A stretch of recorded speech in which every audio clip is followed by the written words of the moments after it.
Hi, this is Eric Rudvig. And hey, this is Charles Onyet. And we're going to do a little analysis of the new and latest Call of Duty Modern Warfare 2 trailer. Eric, you're spoiling the end of Call of Duty 4 here. Oh my God, spoilers. So the trailer actually opens up with flashbacks to the ending of Call of Duty 4, where the Russian ultranationalist Imran Zakhaev was killed, and you can get a quick look at that scene again if you haven't, or if you've never finished Call of Duty 4. Yeah, and if you remember, to further spoil it, that's where they had the really neat sequence where it was sort of slow time and they slid the gun across to you, and well, you saw what happened.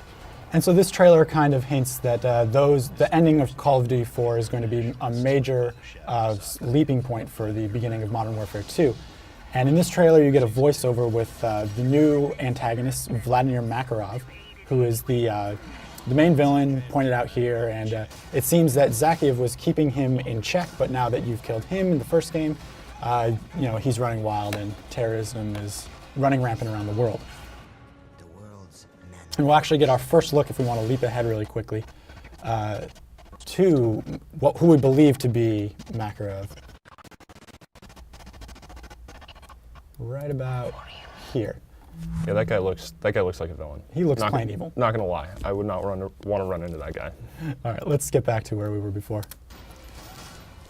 Okay, so in this environment though, so this is Rio, right? I mean, they say that in the trailer. Yep. But so that's one of the locations you're going to be going to, and basically from what we know so far, it's going to be a much more open environment than what people may have seen in Modern Warfare, the first one. So it seems like it's going to be less linear, and there aren't going to be sort of these near infinitely respawning waves of enemies, so you're not just sitting there like hoping to get to the next invisible tripwire to trigger a checkpoint or something like that. It seems like you're going to have more choice as to where to go, and there'll be sort of a different combat setup in terms of waves of enemies. It also, from the looks of this trailer, appears there will be some different types of combat. Here we see riding a snowmobile, for instance.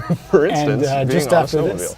this, you'll get to see going underwater and swimming or things like this. So it looks like the gameplay will be a little bit more varied than in Call of Duty 4. Yeah, and there's apparently still stabbings in the game. I mean, if you go back to the snowmobile part, yeah, you see basically somebody get whacked with what appears to be climbing picks right there. Yeah, that looks like Aaron's. Yeah, so yeah, various stabbing implements. So it seems like, because that was sort of a cool thing about Modern Warfare, was being able to, well, I mean, stab people. Yeah. It was just really intense. It's like, wow, it felt like you were actually doing that. So. And if you want to get really, really nitty-gritty with this trailer, they have a few guys who keep appearing. Well, there's Mohawk guy. So there's a guy with a mohawk, and there's this guy with the skull mask, who appear here at about 1:16. They appear a little bit earlier, about 49 seconds in. And they also appear in this trailer to be conducting some form of torture. I think he's just trying to get a car started. And if you look here, this is SAS, says on his uniform, which is the British Special Forces. And it wouldn't be outside the realm of possibilities for a Call of Duty game to put you in the shoes of a British soldier.